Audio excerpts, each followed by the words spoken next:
When you hear the word gifted child, what comes to mind? Straight A's, perfect behavior, maybe confidence in any situation? The truth is, gifted students are often misunderstood, and many myths about them are still out there today. Today, we're going to bust 4 of those myths. Welcome to Gifted at Heart. My name is Nina, and I help parents and teachers understand and support gifted children. Myth number 1 is that gifted kids don't struggle. This assumption is because they're smart. People think that everything comes easily to them, but the reality is gifted children can face real struggles. They can face things like learning differences, ADHD, anxiety, social struggles. For example, a child might be fascinated by science and be able to solve complex math problems with ease, but they might have difficulty reading or writing. They might show asynchronous development, where one area might be really strong, but a different area they might really struggle in. So it could look like they're really good at doing school, but they might feel really insecure about themselves and have a hard time making friends.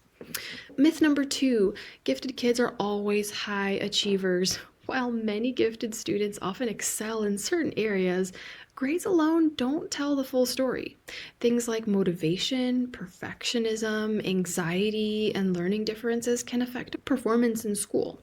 For instance, a gifted child might have brilliant ideas, but they might avoid completing an assignment because of dysgraphia, which is a condition which makes it difficult for students to write accurately.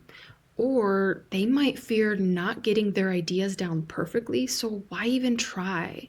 Perfectionism can be so debilitating where they might have a hard time just getting started on a task. Myth number 3, gifted kids don't need help. They'll be okay by themselves. I hear this all the time. Many people think that just because a child is gifted, they can figure out everything on their own and that they're going to be okay in a general education classroom without any support or differentiation. In reality, gifted kids still might need guidance with things like social skills, emotional regulation, study habits. In the early elementary years, everything might come easy to them, but then they might get to middle school or high school and start taking classes with students who are like them, more advanced classes, and they might quickly realize that they lack strong organizational skills or study skills. They might have never needed to study for anything, and now they get to an AP class in high school and they're like, oh, what are flashcards? Students in the early elementary grades might get bored and they might know everything that the teacher's explaining, so they might just check out mentally and just do the bare minimum. In reality, these students really need to be challenged and provided with more opportunities to work on complex tasks to keep them engaged. The 4th myth is really about gifted programs and that gifted programs are elitist. Now, gifted programs can be elitist, but they don't have to be, and they aren't always. So, what it comes down to when it comes to gifted programs is their intended purpose. Gifted programs were originally meant to provide an appropriate challenge for students whose learning needs weren't being met in the regular classroom. Whether a gifted program is elitist or not depends on the types of services that are offered and how students are identified.